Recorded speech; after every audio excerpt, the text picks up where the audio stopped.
या विजयाचे मान करी सिंधू राजा जयंत.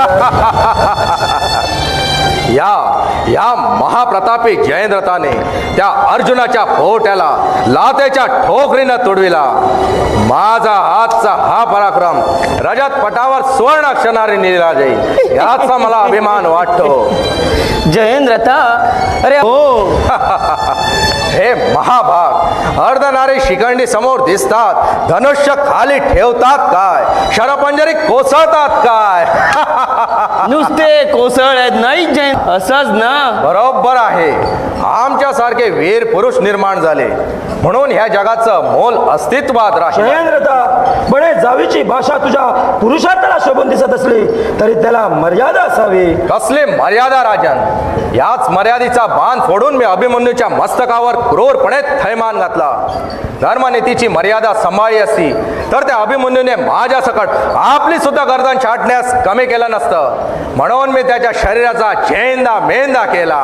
बस बस जयेंद्र, का बंद करू? या कर्णाला ते सहन होणार नाही. माझ्या पराक्रमाने तू दिसून गेलास असं सांग ना. काय तुझ्या पराक्रमात, तुझ्या क्रूरपणाला तू पराक्रम समजतोस? पांडव वीरांचा कंठ छेदून आणले ते. युद्ध नीतीनं वागला असतास तर त्याला मोल होतं. आम्ही नीतिभ्रष्ट आहोत असा जंगराजांना म्हणायचं आहे का? होय, पिंजऱ्यात राज, माझ्या शौर्य बलाला त्याज्य मानलास, पण हा जयेंद्र हादरून जाणारा फेकड नाही हे समजून असा. महाराज, माझ्या शौर्याची आपण तारीफ करून एक घटी काही लोटली नाही तर क्षणात त्याचा असा पाण उतारा व्हावा. जयेंद्रता, तुझा पोट देऊ शकेल. मी त्यांना प्रत्युत्तर देईन. चक्रव्यूहाशी भेद करण्याचा सामर्थ्य मनगटात नसताना माझ्यासारख्या पोलादी पुरुषावर खड्ग उपसावं हा त्याच्या आडपुढेपणाचा नाशच कारणीभूत झाला. नाही तर काय. अशा वक्तृत्व करणाऱ्यास कोल्ह्या लांडग्याचीच उपमा देणं योग्य ठरेल. आम्हाला हेस्र पशुच्या मालिकेत बसून सासूटपणाचा टेमा मिरवणाऱ्या कर्णा, हे गल्लीत शब्दाचं भांड राहावर, नाहीतर त्याच भाषेनं त्याचं प्रत्युत्तर दिलं जाईल. सदोरीत भडक शब्दांची कर्णा, एकदम बंद कर तुझी ही नालस्तीची मगरूर भाषा. नाही, कदापि नाही. हा जयेंद्र धप्पती आहे. आचार्य, बंद करा ही बडबड.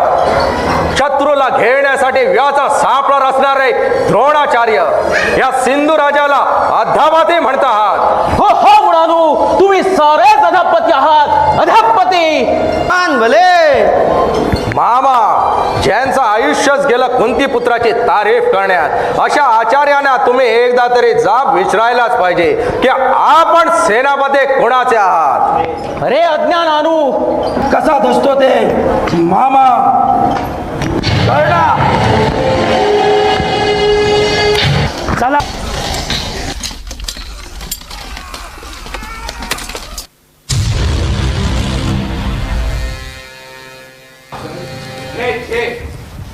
गेला हा, इथं तर कुणच दिसत नाही. अर्जुन तर नरवेगरासारखा माझ्या मागे लागला आहे. आता मला कोण वाचविना? हा बघा, हा बघा, आलाच माझा मृत्यू समोरून. आपण इकडून निष्ठावं. आचार्य, ह्या जयेंद्रताला झालेला आनंद तुम्हाला पावत नसेल तर काळा करायचो. खबरदार विचार जयेंद्रता.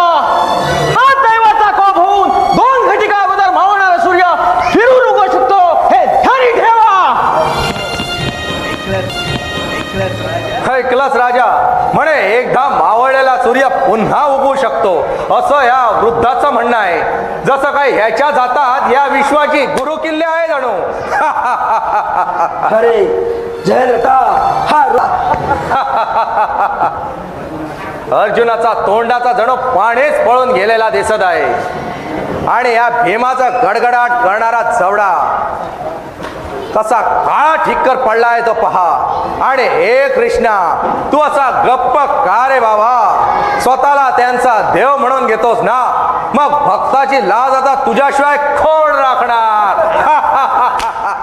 जयेंद्रथा, वेळ कसली रे वेळ? अर्जुनाच्या अग्निप्रवेशाची की माझ्या मरणाची? हास मदांदा, हसून घे. दुर्योधना, तूही वेळ दौडू नकोस. उद्या तुलाही रडायचंच आहे. कृष्णा, ह्या तुझ्या चेटूकपणाचं चाल ह्या भीमा अर्जुना पुढे दाखव. या सिंधू राजा समोर हे तुझ्या चेटूक चालणार नाही. हा म्हणे परमेश्वरी अवतार. हेडा पळपुट्या जयद्रथा, श्रीकृष्णाची निंदा करण्याचं